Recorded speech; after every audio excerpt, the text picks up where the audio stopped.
In my work, I've identified 7 magic words to stop scope creep, right? Something comes up, a client has asked for something, and you're like, oh, I don't think this is in scope, or maybe you know it's out of scope. Here are the 7 magic words. Say it to the client. Would you like an estimate for that? And actually, here, if you could repeat after me. A client asks for something, you know that it's not included. Repeat after me. Yes. Was working with a client in Florida where we were doing an initial project, my agency growth diagnostic, and they're like, okay, this sounds great. Could we also get, and they asked for something else that was not part of the scope. That was a good idea. And I said to them, I'm glad to help with that. That's not part of this initial project scope. Would you like an estimate for that? And it was 2 business partners. And one, he turned to his business partner and he said, why can't we say that to our clients? You can. Would you like an estimate for that?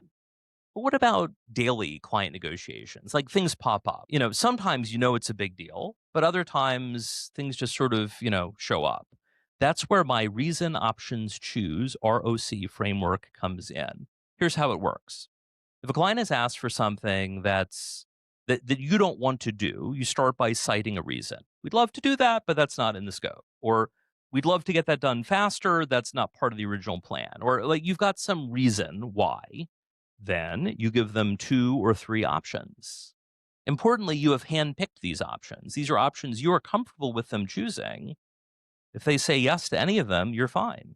There may also be an unstated third option, which is to do nothing. That's always an option as well. And then you let them choose. You're letting them choose. You're not forcing them to pick any one. They're not forcing you to pick something that you're not okay doing. Reason, options, choose. And we're going to illustrate this with an example in a moment.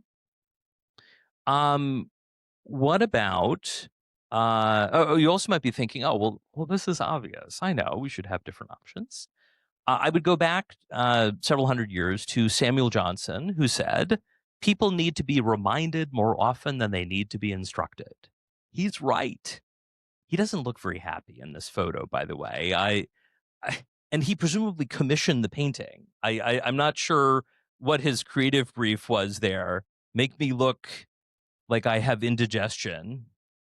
Turn it up to 11. All right. But people need to be reminded more often than they need to be instructed.